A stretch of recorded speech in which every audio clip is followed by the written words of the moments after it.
एक adequate amount में duties आए हुए, which I really like very much. काफी अच्छा लगा मुझे देख करके।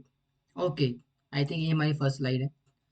तो without wasting time, let's get started. The global footprints of the Ramayana, tracing the eternal epic across continents, cultures and civilization. तो हम क्या देखेंगे आज, किस प्रकार से जो रामायण है, मेरी आवाज आ रही है सभी को एकदम बिंदास, कोई दिक्कत तो नहीं आवाज में?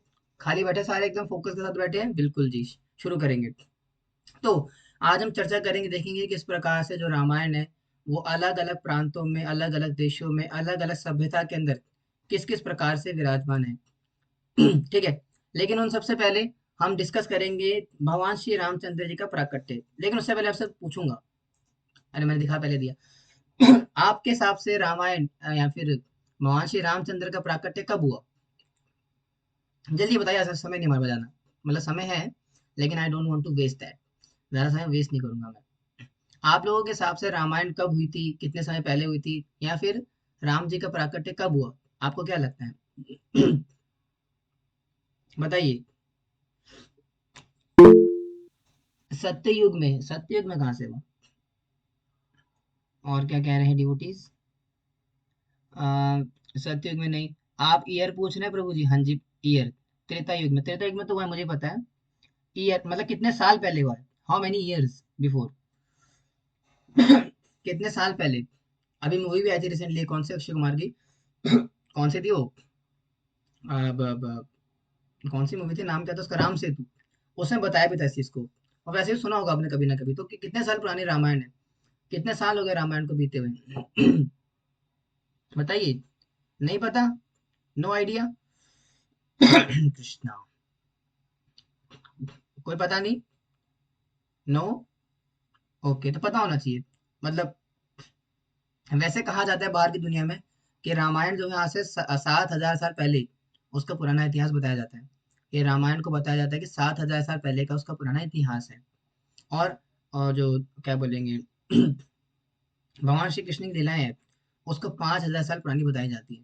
तो ये पता होना चाहिए। लेकिन वास्तव में ऐसा है नहीं। क्यों नहीं है? अब मैं आपसे बताने जा रहा हूँ एक बड़ी गहरी राज की बात, कि भगवान श्री रामचंद्र का जी का प्राकट्य आज से 1,81,49,123 साल पहले हुआ था। दोबारा बोलूंगा, भगवान श्री रामचंद्र जी का प्राकट्य 1,81,19,123 साल पहले हुआ था। आप बोले मुझे कैसी मजाक कर रहे हो, क्या बातें कर रहे हो आप, है ना? 1 करोड़ साल पहले तो मनुष्य ही नहीं थे। हाँ, तभी मैं कह रहा हूँ आज की क्लास बड़ी इंटरेस्टिंग होगी। आपके बहुत सारे साइंटिफिक जो आपने पढ़ करके आए थे ना, उसके ये परखिच्चे उड़ेंगे यहाँ पे, तो इसीलिए बिल्कुल रेडी रहना। और हम यहाँ पे बिल्कुल साइंटिफिकली बात करेंगे, देखो बना के नहीं बोल रहा हूँ मैं। अब ऐसा क्यों है? आपने सुना होगा प्रभु जी, हमने सुना था कि रामायण जो है वो तो 7,000 साल पहले हुई थी, और सनातन धर्म भी 7,000 साल पुराना ही है, ज्यादा पुराना तो है नहीं। और आप कह रहे हो कि रामचंद्र जी का प्राकट्य 1 करोड़ साल पहले हुआ था। तो ऐसा क्यों हुआ है? तो इसके पीछे का रीजन क्या है, हमें जानना पड़ेगा भगवान श्री रामचंद्र की date, birth of date, date of birth. Date of birth नहीं बोलना चाहिए, डेट ऑफ अपीयरेंस डेट। तो कब हुआ था भगवान श्री रामचंद्र का प्राकट्य, आप नोट कर सकते हो। तो भगवान श्री रामचंद्र का प्राकट्य हुआ था श्वेत वरा कल्प, जो सामने दिया ना आपको मैंने, इस पे दिया हुआ है। तो श्वेत वरा कल्प के 7वें मनवंतर, जिसका नाम क्या है, वैवस्वत मनवंतर, उसके 24वें चतुर्युग, 24th चतुर्युग के त्रेता युग में हुआ। दोबारा बोलूंगा, भगवान श्री रामचंद्र जी का प्राकट्य श्वेत वराह कल्प के 7वें मनवंतर के, जिसका नाम है वैवस्वत मनवंतर, उसके 24वें चतुर्युग के अंदर हुआ। और 24वें चतुर्युग के त्रेता युग में हुआ। आप भी बोले जी क्या कर रहे हो हमारे साथ, बच्चों की जान लोगे क्या? हमें कैलेंडर बताना चाहिए आपको, ये क्या हमें खोल के रख दे कैलेंडर, कौन सा कैलेंडर है प्रभु जी ये? तो बताते हैं आपको। आप समझना पड़ेगा कि बहुत सारे देखो, करीबन कुछ कैलकुलेशन होती है वैदिक शास्त्र में, ज्यादा लंबा नहीं खींचूंगा क्योंकि और भी चीजें डिस्कस करनी है। वैदिक शास्त्रों के अंदर कैलकुलेशन होती है, जैसे कि कुछ पर्टिकुलर युग मिलकर के, देखो 4 युग मिलकर के एक महायुग बनता है। ठीक है। तो ऐसे महायुग बहुत सारे, एक आई थिंक 1,000 महायुग मिलकर के एक कल्प बनता है। तो ऐसे करके अलग अलग कैलकुलेशन होती है। तो वैसे ही जो कल्प होते हैं वो समवेयर अराउंड कुछ 1,000 चतुर्युग के आसपास का उसका टाइम पीरियड होता है। तो वही कह रहे हैं कि यहाँ पे श्वेत वरा कल्प, ऐसे अलग अलग कल्प होते हैं, है ना, अलग अलग टाइम पीरियड्स होते हैं। तो उसमें से एक टाइम पीरियड होता है, उसको बोलते हैं श्वेत वराह। तो भगवान श्री रामचंद्र जी का प्राकट्य हुआ था श्वेत वराह कल्प में। कौन सा कल्प था? श्वेत वराह कल्प। और उसका कौन सा मनवंतर चल रहा था? अब मनवंतर का क्या मतलब होता है? कल्प के थोड़ा नीचे, यानी कि कल्प के नीचे क्या बोलेंगे, कैलकुलस मेथड आता है जिसको मनवंतर बोलते हैं। अब कुछ पर्टिकुलर चतुर्युग मिल करके एक मनवंतर बनाते हैं। आई थिंक 24 है या 28। 28 चतुर्युग का एक मनवंतर होता है, हाँ 28। तो 28 चतुर्युग का एक मनवंतर बनता है। ठीक है। तो यानी कि ऐसे करके अलग अलग 14 मनवंतर होते हैं। तामस मनवंतर होता है ना, और वैवस्वत मनवंतर आपके सामने है। ऐसे अलग अलग मनवंतर होते हैं, 14 होते हैं। अब इनमें से कौन सा मनवंतर था? सातवां मनवंतर, जिसका नाम था वैवस्वत मनवंतर, जो कि हमारा चल भी रहा है अभी। इसके अंदर आए थे भगवान श्री रामचंद्र। कौन से? 24 चतुर्युग में। टोटल 28 होते हैं, उसमें से 24 चतुर्युग। अभी हमारा 28 चल रहा होगा आई थिंक, है ना। तो 24 चतुर्युग के अंदर आए थे त्रेता युग में। और अभी उसी के श्वेत वराह कल्प के 7वें मनवंतर का 24वां चतुर्युग चल रहा है, और उसका कलयुग चल रहा है। इसके बाद क्या होगा? जब जैसे कलयुग हो रहा, तो श्वेत वराह कल्प का 7वां मनवंतर, उसका 25वां चतुर्युग स्टार्ट होगा। आप बोले जी, हाँ, क्लास से पहले आपने क्लीन बोल्ड कर दिया। मैं, कोई बात नहीं, समझ में नहीं भी आया तो कोई दिक्कत वाली बात नहीं है। अभी आगे और चीजें खुलेंगी आपके सामने। हाँ जी। So the royal blood line Ayodhya to South Korea. तो सबसे पहले शुरुआत करते हैं अपनी गाड़ी, है ना। गाड़ी में बढ़िया पेट्रोल, मतलब जहाज को अपने लिए क्या बोलेंगे, उसमें अपना चरखा घुमाइए, और गाड़ी को पहुंचाइए अपना, कहाँ पे? South Korea. हरी बोल। तो हम रामायण चली हमारी, भगवान श्री रामचंद्र की सवारी चली साउथ कोरिया। आप बोलेंगे मुझे साउथ कोरिया में क्यों जाना है? साउथ कोरिया में क्या ऐसा? Let's see. So the voyage 2000 years ago, princess Suri Ratna, अच्छा मैंने नोट्स नहीं खोले, सॉरी सॉरी। अपने नोट्स खोले था भैया, क्योंकि मेरे अपने खुद के भी नोट्स है ना। नहीं तो ऐसे भूल जाऊंगा मैं क्या क्या बोलना है। हालांकि मुझे याद है पूरा, लेकिन फिर भी।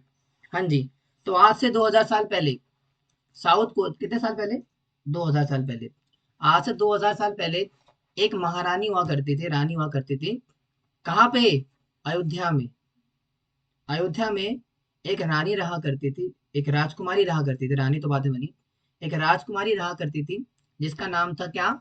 सूरी रत्न। और उन्होंने क्या करा था? 8 महीने का लंबा सफर कर करके गए कहाँ पे? South Korea. साउथ कोरिया जा करके वहां पे किंग, क्या नाम था राजा का? किम सुरो। किम सुरो नाम के एक राजा से विवाह किया, और बाद में वो रानी बनी किम हु। और इसको डिपिक्ट किया जाता है रामायण के साथ। आप बोले जी कैसी बातें कर रहे हैं आप, रामायण कैसे क्या लेन देना? क्योंकि ये मैं नहीं बोल रहा हूँ, ये हमारे हिंदू शास्त्र नहीं बोल रहे हैं, ये साउथ कोरियन लिटरेचर्स और साउथ कोरियन के जो पुराने प्राचीन खोज ही रहे होंगे ना, उन्होंने इस बात को बताया था कि आज से 2000 साल पहले एक राजकुमारी थी अयोध्या की, सूरी रत्न नाम से। और वो आई थी 8 महीने का सफर करके पानी से, थ्रू सी, समुद्र की सवारी करके, समुद्र का सफर तय करके आई थी साउथ कोरिया। और साउथ कोरिया आकर के विवाह किया वहां के राजा किम सूरो से। और फिर जब उनसे विवाह हुआ, तो उनका नाम क्या बन गया? Kim Heo. और इसी वजह से क्या हुआ? The living legacy today, 6 million people in South Korea bearing the surnames Kim और Heo are a direct descendants. और यही एक बहुत बड़ा कारण है कि आज साउथ कोरिया के अंदर 6 लाख, 6 लाख बोलेंगे 60 लाख, 6 मिलियन, 60 लाख होगा ना। तो 60 लाख से भी ज्यादा लोग हैं जिनका सरनेम होता है किम या हु से। सुना होगा ना आपने, किम हु, किम जॉन हु, है ना। हु, किम जॉन हु, और ऐसे किम हु करके अलग अलग नाम होते हैं। अब ये कहाँ से आ रहे हैं? वही डायनेस्टी से चले आ रहे हैं, जिसमें कि सूर्य रत्न नाम की राजकुमारी, जो कि बाद में रानी बनी किम हु नाम की, क्वीन हु नाम की, और जो राजा थे वहां के किम सुरो, तो इनसे लिया जाता है। आप बोलेंगे प्रभु जी ठीक है, ये तो समझ में आती है बात, लेकिन इसका रामायण से कनेक्शन कैसे साबित हो रहा है? तो उसके लिए हमें जाना पड़ेगा इसके फिजिकल एविडेंस में। वो क्या है? A monument dedicated to queen who stands on the banks of the Sarayu river. तो हमारी सरयू रिवर है अयोध्या के अंदर। तो क्या कर रहा है वहां पे? सरयू नदी के अंदर एक बहुत बड़ा मॉन्यूमेंट, एक ढांचा बनाया गया है, जो कि किम सुरु, सॉरी सूर्य रत्न नाम की जो राजकुमारी है, उनके बारे में, उनके लिए एक बहुत बड़ा ढांचा बनाया गया है। कहाँ पर? सरयू नदी के पास में। Built in Indo Buddhist fashion. और कैसे बना है वो? एक Indo Buddhist kind of fashion के अंदर, यानी कि इंडिया का कल्चर भी उसके अंदर और बुद्धिस्ट जो साउथ कोरिया कल्चर है उसको मिक्स कर करके अयोध्या के पास जो सरयू नदी है उसके पास इनका मॉन्यूमेंट बनाया गया है, जो कि 3 मीटर लंबा है और 7,500 किलो का उसका वेट है। It was constructed using the original ancient bricks of Ayodhya. और इसके लिए जो अयोध्या से लाए गए थे पत्थर देखो, दो मॉन्यूमेंट है। पहला मॉन्यूमेंट कहाँ पर है? जो कि सरयू नदी में है इंडिया के अंदर, जिसको कि बनाया गया है वो जो हमारी राजकुमारी थी और जो किंग थे उनके उसकी क्या बोलेंगे सेलिब्रेशन के तौर पर या डेडिकेशन के तौर पर बनाया गया, जिसकी लेंथ है 3 मीटर और 7,500 किलोग्राम के आसपास। दूसरा मॉन्यूमेंट मिलता है साउथ कोरिया के अंदर। साउथ कोरिया के अंदर एक टेम्पल है जो कि राजकुमारी सूर्य रत्न, जो कि बाद में किम हु बनी, सॉरी क्वीन हु बनी थी, उनके लिए साउथ कोरिया के अंदर एक मंदिर बनाया गया है। बहुत पहले बनाया गया था, ठीक है, जिसके अंदर उनकी उपासना होती है, पूजा वगैरह होती है। और जो बनाया गया था क्या, इंडो फैशन, यानी कि इंडिया कल्चर और साउथ कोरिया कल्चर मिला करके बनाया गया था। और उसको बनाने के लिए जो पत्थर मिले गए थे जो पत्थर लाए गए थे वो लाए गए थे अयोध्या से। क्यों? क्योंकि जो राजकुमारी सूर्य रत्न थी वो अयोध्या की राजकुमारी थी। On and that clarifies the connection between Ramayana and the Ayodhya and all this things to South Korea. तो ये अपने आप में कनेक्शन स्टैब्लिश करता है, ठीक है। आगे बढ़े, समझ में आ रहे? अभी और फैक्ट्स है अभी, आगे बहुत लंबी क्लास चलेगी, अभी बहुत बहुत इंटरेस्टिंग इंटरेस्टिंग फैक्ट्स आएंगे आपके सामने, क्वेश्चन एंड में पूछ लेना। चलिए, आप थोड़ा और सफाई करते हैं। हालांकि एआई ने जो है मेरे को इमेजेस नहीं निकाल के दिए। क्या करे, एआई क्या करे, है ना, है तो हमारा गुलाम ही। तो भले जितना परफेक्ट हो जाए लेकिन कुछ कमी रह जाती है। तो इसको इमेजेस डालने के लिए बोला तो था, लेकिन इमेजेस डाली नहीं इसने ओरिजिनल वाली। आप गूगल में ढूंढोगे वो गूगल में मिल जाएगी। खैर कोई बात नहीं। तो क्या पे क्या करेगी, अलग अलग लोकेशन है जहाँ पे किसके प्रमाण पाए जाते हैं, जैसे कि Thailand, Indonesia, Cambodia, Burma, Philippines, Malaysia. इन सारे ही राज्यों में, सॉरी, इन सारे देशों के अंदर अलग अलग रामायण के वर्जन मिलते हैं। अच्छा प्रभु जी, रामायण के वर्जन मिलते हैं? हाँ जी। थाईलैंड के अंदर एक रामायण का नाम का ग्रंथ है, मतलब रामायण के ऊपर बेस्ड एक ग्रंथ है, जिसको कहा क्या जाता है रामाकीन, थाईलैंड के अंदर मौजूद है। फिर इंडोनेशिया के अंदर आ जाओ, फिर इंडोनेशिया के अंदर भी रामायण से मिलता जुलता या रामायण के ऊपर ही बेस बोलो एक और ग्रंथ है, जिसको बोलते हैं कावाकिन रामायणा, उनका नाम है रामायण का। फिर आगे बढ़ो, कंबोडिया। फिर कंबोडिया में भी एक रामायण है, जिसको क्या बोलते हैं, रामा केरटी। रामा केरटी का क्या मतलब होता है? रामा मतलब राम, केरटी का मतलब है कीर्ति, यानी glories, the glories of lord Rama. ये मिलती है आगे कंबोडिया के अंदर। फिर आगे बढ़ो थोड़ा और, बर्मा। बर्मा के अंदर एक ग्रंथ है जिसको बोलते हैं यमायन, जो कि बेस है रामायण के ऊपर। तो रामायण को बोल दिया यहाँ पे यमायन, तो यमायन। और वहाँ पे रामचंद्र जी का नाम है यामा, यहाँ पे रामा बोलते हैं, वहाँ पे यामा बोलते हैं। तो बर्मा के अंदर है ये। फिर आगे बढ़ो और, फिलीपींस। द फिलीपींस के अंदर है रामायण का वर्जन, जिसको कहा जाता है महारादिया लवाना। ये वहां पे पाया जाता है फिलीपींस के अंदर। फिर और आगे बढ़ो, मलेशिया। फिर मलेशिया के अंदर रामायण प्रख्यात है, रामायण का वचन मिलता है, जिसको बोलते हैं हिकायत श्री राम। श्री राम नहीं है, सेरी राम। हिकायत सेरी राम नाम का ग्रंथ है, जो कि मलेशिया में पाया जाता है। और ये सारे यहाँ पे दिए प्रमाण है, अभी देंगे प्रमाण कैसे कैसे कहाँ कहाँ पर है। ठीक है। अभी और है, अब ज्योग्राफी की बात करें तो थाईलैंड के अंदर ओल्ड कैपिटल है, जो हमारी थाईलैंड है, तो थाईलैंड की जो ओल्ड कैपिटल है, कैपिटल सिटी जो आज क्या नाम से जानी जाती है, इटली। तो थाईलैंड की जो कैपिटल है इटली, आई थिंक, है ना, इटली जो भी है। सॉरी नहीं, इटली तो खैर उसकी है, फ्रांस की, सॉरी। जो थाईलैंड की कैपिटल सिटी है उसका नाम क्या रखा गया था, अयुत्या। जो कि नाम पढ़ा गया था अयोध्या, अयोध्या से, यानी कि अयोध्या से नाम लेकर के इंस्पायर होकर के उसे कैपिटल सिटी का नाम रखा गया था अयुत्या। एंशियंट डॉक्यूमेंट्स में मौजूद है। और उससे बढ़कर जो थाईलैंड है, थाईलैंड का नाम रखा गया था पहले श्याम। थाईलैंड का पुराना नाम है वो था श्याम, फिर श्याम से बदल करके वो थाईलैंड कर दिया गया। क्यों? क्योंकि श्याम तो खैर अब तो उसमें नहीं है। थाईलैंड क्यों रखा गया? क्योंकि थाईलैंड का मतलब क्या होता है, फ्री कंट्री।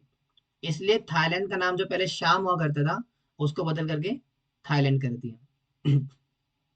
और इसी कारण से, इसी की वजह से जो वहाँ पे जो थाईलैंड के राजा हुआ करते थे, तो थाईलैंड के राजा हुआ करते थे उनको नाम दिया जाता था। तो थाईलैंड के राजा को Ram one, Ram two, Ram three ये टाइटल मिला करता था। जैसे जो राजा बन के आए हैं, तो उन्हें राजा को टाइटल दिया जाता था Ram one, Ram two, Ram three. So these were the titles given to the kings of Thailand, ancient kings. तो जैसा जैसा मैंने आप सबको बताया कि अलग अलग राज्य में, अलग अलग देशों के अंदर रामायण के वर्जन मिलते हैं। इंडोनेशिया के अंदर जो रामायण है वो लिखी गई है जावा, मर जावा लुट जावा नहीं, जावा भाषा है वहाँ की। उस जावा के अंदर, जावा भाषा के अंदर रामायण का वर्जन मिलता है, जो कि वाल्मीकि रामायण का जो मीटर है ना, अनुष्ठक छंद, उसमें ही लिखा गया है। अनुष्ठक मीटर के अंदर ही लिखा गया है, लेकिन जावा भाषा के अंदर। और कंबोडिया के अंदर जो रामायण है वो कंबोडियन भाषा के अंदर है। और फिर बर्मा के अंदर अलग मिलता है। और बर्मा के अंदर क्या है, जो रामा, जो राम जी का नाम है, राम जी का नाम रखा गया यामा, यमराज वाला नहीं, यामा। और सीता जी का नाम रखा गया यहाँ पे मिथिला। आप सुने मुझे कैसे ऐसे नाम है, वैसे नाम है, क्या कर सकते हैं। तो राम जी का नाम यहाँ पे है यामा, और सीता जी का नाम है मिथिला। ठीक है। फिलीपींस, फिलीपींस के अंदर जो है उसको एक डांस परफॉर्मेंस होता है जिसको बोलते हैं सिंगली, सिंगली नाम का डांस परफॉर्मेंस है which is based on Ramayana. तो दिस इज थिंग। मलेशिया के अंदर एक जो है एक नाटक होता है हर साल, जिसको कि बेस्ड होता है रामायण के ऊपर, जिसमें कि दिखाया जाता है किस प्रकार से बुराई के ऊपर अच्छाई की विजय हुई। तो ये हर साल मलेशिया के अंदर ये नाटक होता है जो कि रामायण के ऊपर बेस्ड है। आप बोले तो जी अब तो कैसी क्लास कर रहे हैं आज? भैया क्लास ऐसी है ही। आज कुछ फैक्ट्स डिस्कस करने वाले हैं बहुत ज्यादा बहुत सारे। तो देखा आपने किस प्रकार से राम श्री श्री रामचंद्र जी की जो कहते हैं ना फेम फेम है, चारों तरफ फैला हुआ है, भक्ति चारों तरफ फैली हुई है। अभी आगे और भी चीजें हैं। अब आते थोड़ा अपने आसपास के एरिया में, एशिया में। एशिया में कौन कौन सी कंट्री है? Pakistan, China, Japan. तो क्या यहाँ पे कोई प्रमाण है? हाँ जी बिल्कुल है। तो चलिए एशिया से थोड़ा आगे, मतलब एशिया में आ जाओ। इंडिया से थोड़ा लेफ्ट साइड चलेंगे, चाइना, चाइना टाउन। तो चाइना में there is an ancient Chinese text जिसका नाम है लियूडू, लियूडू नाम का टेक्स्ट है, जो कि जहाँ पे रामचंद्र जी का मेंशन आता है। चाइना के अंदर, चाइना के अंदर एक टेक्स्ट है जिसका नाम है लियूडू। उसके अंदर भगवान श्री रामचंद्र के बारे में जिक्र आता है। इसके अलावा एक चाइनीज माइथोलॉजिकल कैरेक्टर है जिसका नाम है वुकोंग, जिसको वहां पे मंकी गॉड के नाम से जाना जाता है, जो कि डायरेक्टली रिजेंबल करता है हमारे हनुमान जी के साथ। और इससे बढ़कर भी आपने मूवी देखी होगी, द मंकी किंग, देखी होगी, हॉटस्टार पे मिल जाएगी आपको, मिलेगी आपको, जिसका नाम है मंकी किंग नाम की मूवी है, जो कि चाइनीज मूवी है, which is based on a monkey God. देखा आपने कभी मूवी देखी हो, the monkey king, the monkey God, देखा आपने मूवी? हॉटस्टार पे पड़ी हुई है, देख लेना आप। तो चाइना के अंदर एक गॉड है जिनको मंकी गॉड कहा जाता है, which is based on Ramayana, मतलब जिस जो कि राम जी हनुमान जी से रिजेंबल करता है, जो कि बेस्ड है सन गॉड, जो कि सन की उपासना करते हैं, सन गॉड को पूजते हैं। ठीक है। And that is a monkey god found in China, और that is also in connection with the Ramayana. फिर आगे बढ़ो, उस तरफ आ जाओ, लेफ्ट तरफ, राइट तरफ, जापान। फिर जापान के अंदर एक रामायण के दो वर्जन पाए जाते हैं। जापान के अंदर रामायण के दो वर्जन है, जिस प्रकार से भारत के अंदर दो वर्जन है, रामचरितमानस और वाल्मीकि रामायण, उसी प्रकार से जापान के अंदर भी रामायण के दो वर्जन पाए जाते हैं। एक का नाम है होबुट, होबुट शुशु, होबुट क्या नाम है, यही नाम था ना, होबुट शुशु, हाँ, होबुट शुशु। नहीं, इसने नाम गलत दिया यहाँ पे। एक second, let me check in my notes. भाई साहब ने नाम गलत दे दिया यहाँ पे। लेकिन है ऐसे आसपास ही है। हाँ यहाँ पे होबुट, हाँ ये सही है, नहीं नाम, नहीं नाम सही है। होबुट टू शुशु, होबुट टू, होबुट शुशु, हाँ ये नाम है। तो क्या नाम है एक का? होबुट शुशु, और दूसरा नाम है संबो एकाटोबा। नाम जापानी नाम है से थोड़ा ऐसा लग रहा था सुनने में, लेकिन ये नाम है। एक का नाम है होबुट शुशु, और दूसरे का नाम है सांबू एकोटोबा। ये दो रामायण के वर्जन पाए जाते हैं जापान के अंदर। आ रहा है, मजा आ रहा है सुन करके? फीलिंग प्राउड वाली फीलिंग आ रही है एक अंदर से घर। हाँ जी। चलिए अब थोड़ा और आगे बढ़ेंगे, अब आएंगे थोड़ा करीब। अब तो दूर चले गए, थोड़ा पास आते हैं, पाकिस्तान में आते हैं। पाकिस्तान जो कि पहले हमारा हिस्सा हुआ करता था, लेकिन आज अलग है।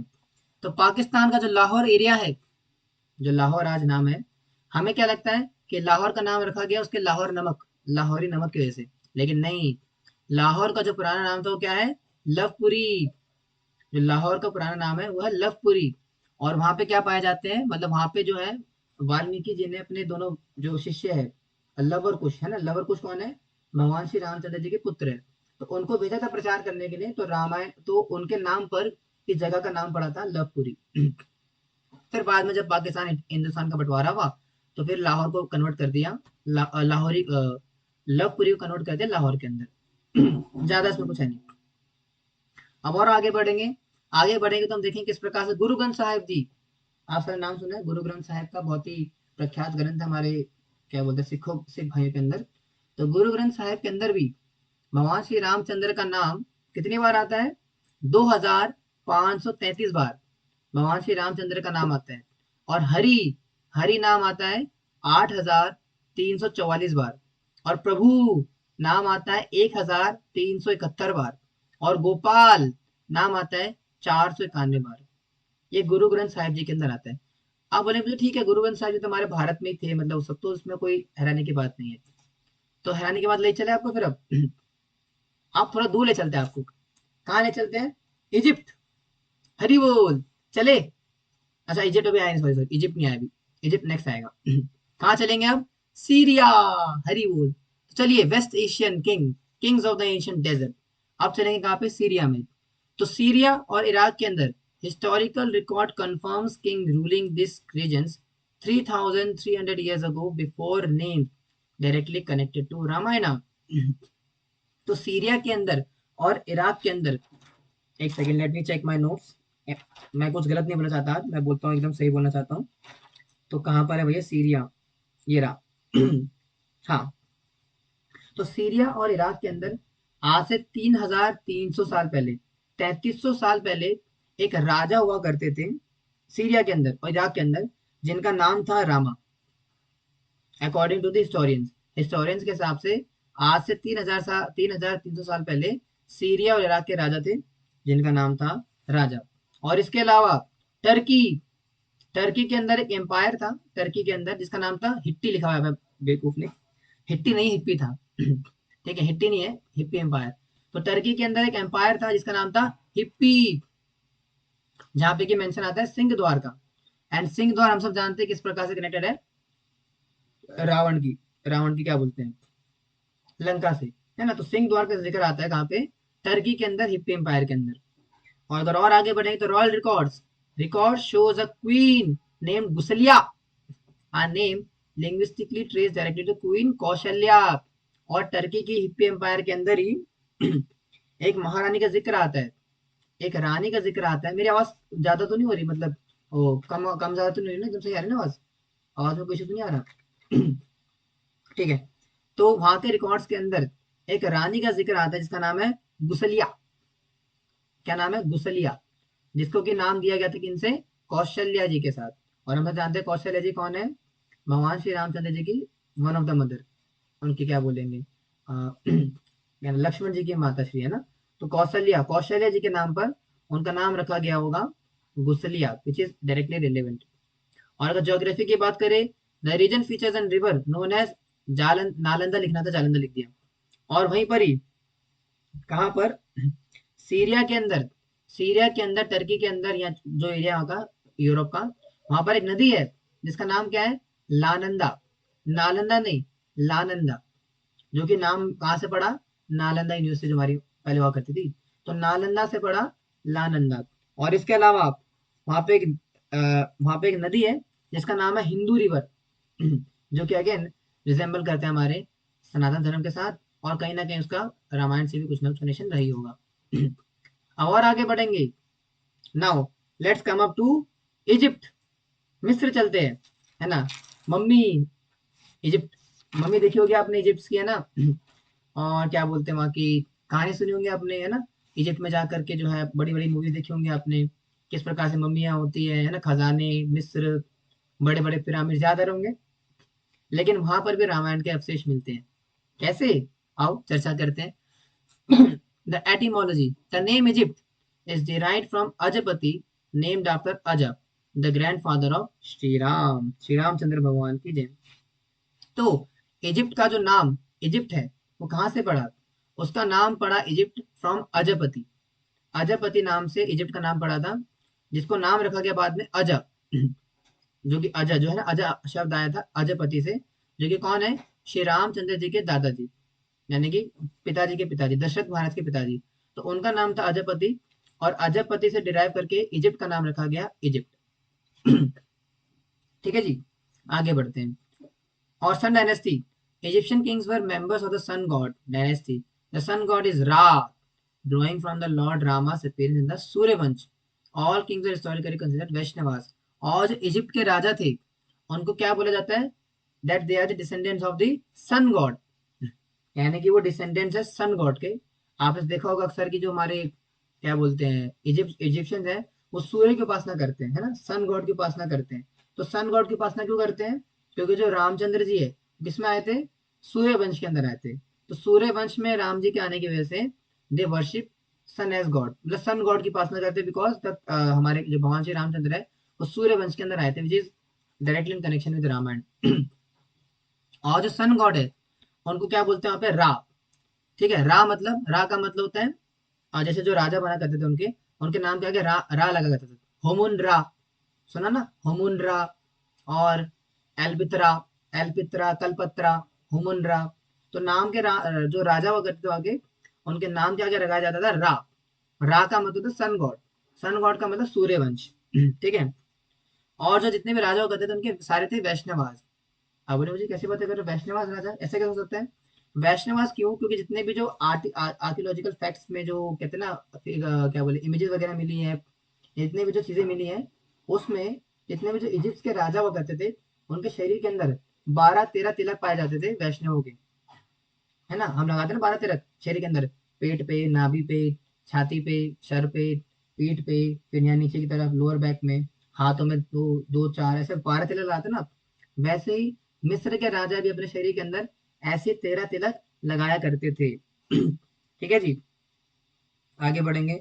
और इसलिए क्या था वहां पर जो है, हाँ, वहां पर जितने भी राजा हुआ करते थे उनको टाइटल मिला करता था रामेसिस, क्योंकि वो सब क्या थे, राम के डिसेंडेंट माने जाते थे। इसे जो क्या बोलते हैं, जो इजिप्ट के राजा हुआ करते थे उनको टाइटल मिला करता था Rameses 1, Rameses 2, which is resemble from Ramchandra ji. आपने देखा होगा मूवीज के अंदर कि वहां पे ऐसे जैसे आपने देखा होगा ना, मम्मी मूवी देखी, mummy movie, mummy returns, mummy movie. तो उसके अंदर आपने देखा होगा कि हुमुन रा करके नाम आते हैं, है ना, राम नाम आता है उसमें, है ना, राम 1 राम 2। देखा अपने मूवीज के अंदर, बिच्छू राजा वाली मूवी देखी होंगी, तो उसमें राम नाम का जिक्र था, रामेसिस। तो रामेसिस का मतलब क्या होता है, रामेसिस का मतलब होता है रामा और इसिस, यानी कि राम का मतलब होता है गॉड, और ईसियस का मतलब होता है उनके फॉलोअर।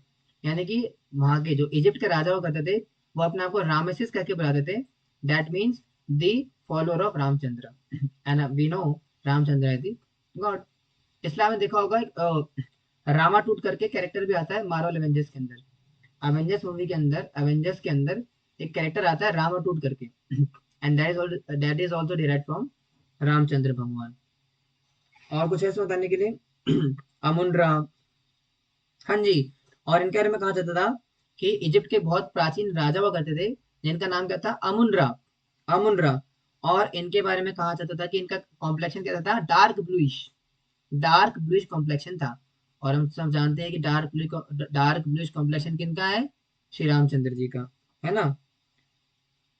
और इनके बारे में कहा जाता था जो अमुन राय जो हमारे वहाँ के राजा थे, उनके बारे में कहा जाता था कि that was he was the representative of wind, यानी कि एक सेकंड कुछ मिस हो गया मेरे से यहाँ पे। अमुन रा, हाँ। तो वहाँ पे तीन, दो राजा और तीन उसका जिक्र आता है, अमुन रा, खुनसा और मूट। ये तीन प्राइमरली वहाँ पे राजा, राजा की और भी डायनेस्टी का जिक्र आता है मिस्र के अंदर।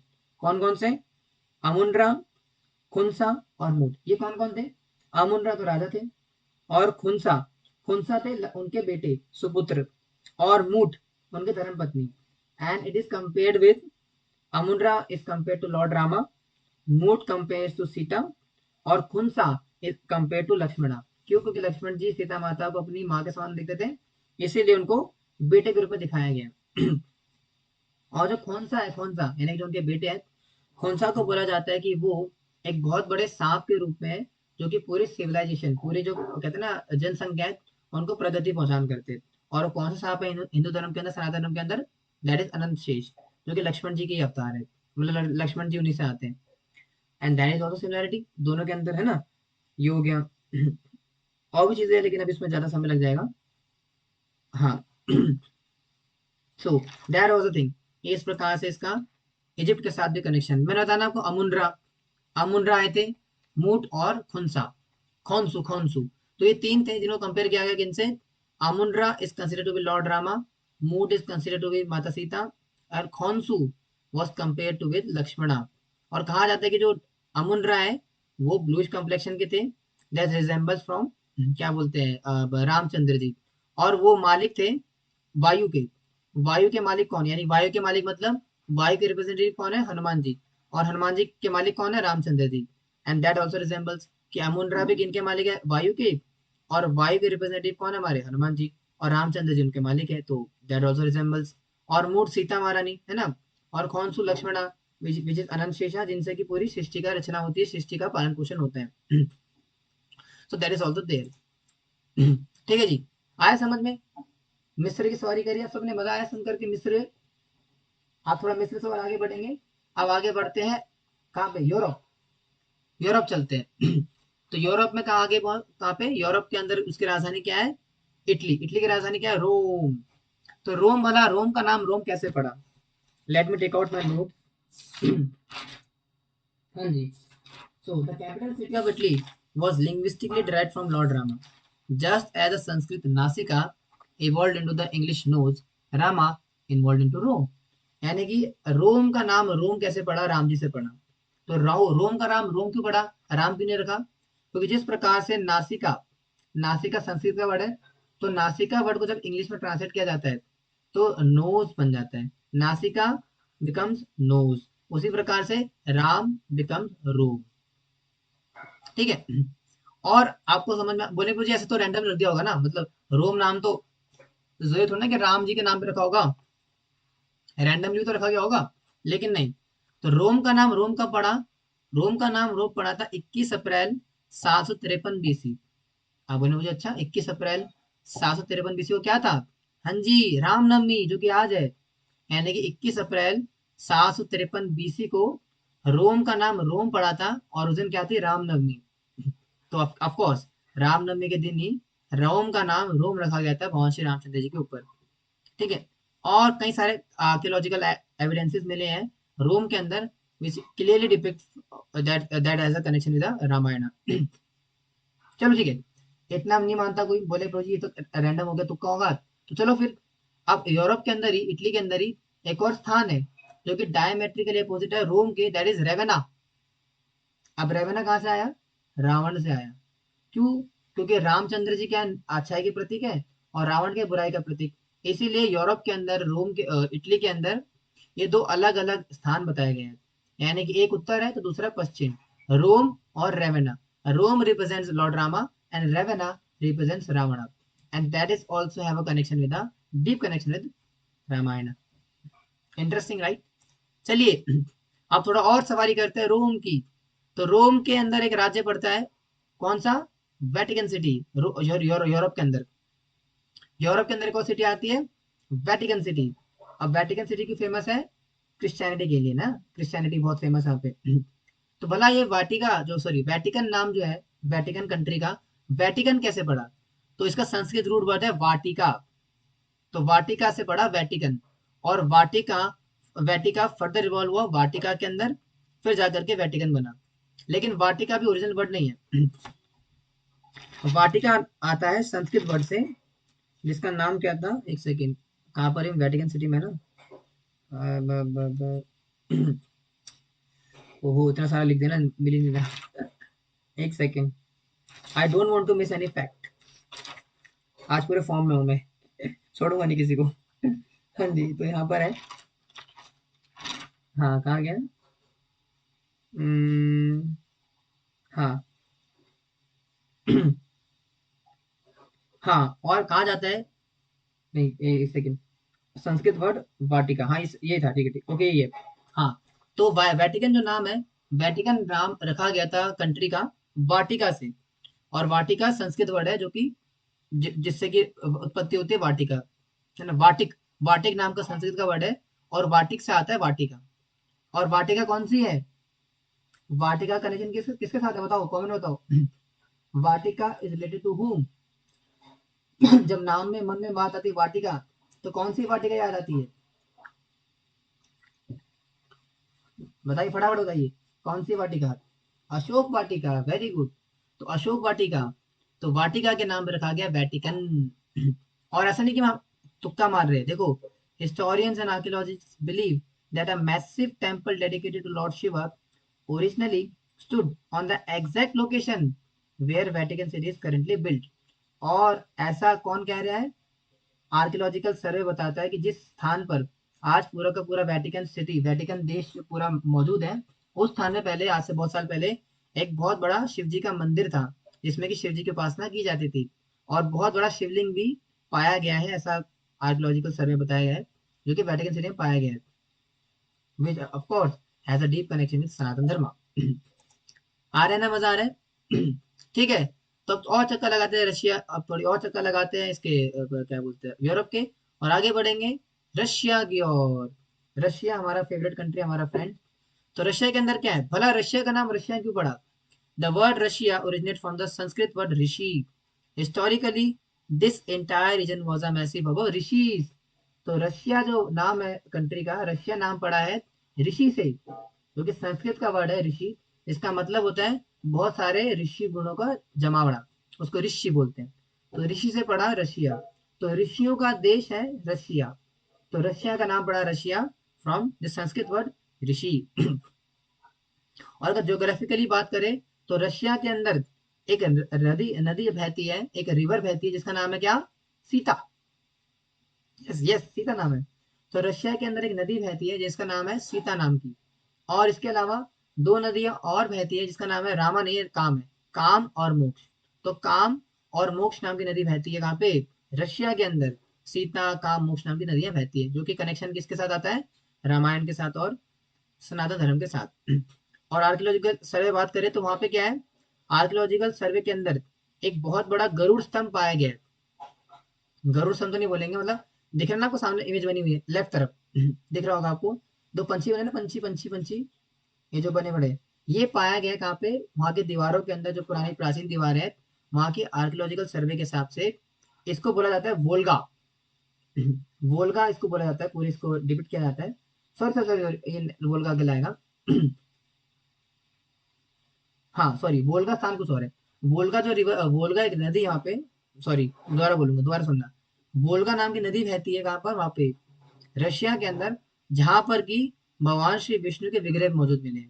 भगवान श्री विष्णु, उनके डीडीज मिले हैं वोल्गा नाम की नदी में, जो कि रशिया के अंदर बहती है। और इसके अलावा Russia officially two headed eagle, जो दो मुखी बाज है, जो कि सिंबल किसका है वहां का, जो कहता है नेशनल करेंसी में ये सिंबल के रूप में होता है, दो दो हेडेड ईगल, जिसको बोलते हैं गंध वरुंदा। क्या बोलते हैं? गंध वरुंदा। तो गंध वरुंदा नाम का ये पूरा ईगल मिला है उनके नेशनल सिंबल के अंदर, जो कि रिजेंबल करता है किनसे? गरुड़ जी से। गरुड़ जी से रिजेंबल करता है। और ये सेम कार्विंग, जो लेफ्ट साइड दिख रही है ना आपको, दो जो पंछी बने हुए, जो है ये चीज, ये सेम कार्विंग जो कि रशिया के अंदर पाई जाती है, जो कि रशिया के अंदर मिली है, वही सेम जो कार्विंग है, वो रामेश्वरम मंदिर जो साउथ इंडिया के अंदर है, सेम कार्विंग प्रेजेंट है। तो कहाँ रशिया, कहाँ इंडिया, लेकिन फिर भी द सिंबल रिजेंबल्स। तो वही सेम सिंबल है, जो कि रशिया में ही पाया जाता है, और भारत के रामेश्वरम मंदिर के अंदर भी है। तो मैंने आपको काफी सारे इसमें वो दिए, ठीक है, काफी सारे फैक्ट्स दिए। इससे क्या पता लगता है हमें कि द ओमनी प्रेजेंट एपिक, है ना। तो हमारे जो रामचंद्र जी है, तो Ramayana is not a reason myth. ऐसा नहीं कि रामायण को मिथ है, it's a foundational memory of global human civilization. ये क्या है? एक बहुत बड़ा बेस है पूरे भौतिक, पूरे संसार के अंदर, किस प्रकार से भगवान श्री रामचंद्र की जो क्या होता है ना, ओमनी प्रेजेंस चारों तरफ है। ओमनी प्रेजेंस मतलब ऑफकोर्स चारों तरफ ही होता है, मतलब प्रेजेंस चारों तरफ है, चाहे वो इजिप्ट हो, सीरिया हो, रोम हो, वोल्गा हो, south Korea, Thailand, Japan, Indonesia, Pakistan, Sri Lanka, and many more. ठीक है। तो अलग अलग जगह पे राम का रोम हो गया, इजिप्ट में अजपति, वेटिकन सिटी, ये सारी चीजें मिला करके बताती है हमें किस प्रकार से रामचंद्र जी है पूर्ण तरीके से पूरे विश्व भर में व्याप्त है, और उनकी ख्याति और भी कई स्थानों पर है। इसके अलावा और भी कई सारे फैक्ट्स थे मेरे पास, जो पूरे 3 पेज भरे पड़े मैंने, पर मैंने कहा वो ज़्यादा हो जाएगा और क्लास में इतना कवर नहीं हो पाएगा, तो जितना होगा उतना कवर करेंगे। ठीक है जी। हरे कृष्णा कृष्णा कृष्णा हरे हरे, हरे राम राम राम हरे हरे। सियावर रामचंद्र भगवान की जय, रामायण की जय। हरे कृष्णा। नाउ ड्यूटीज, किसी का कोई कमेंट होगा, कोई क्वेश्चन होगा, कुछ होगा तो आप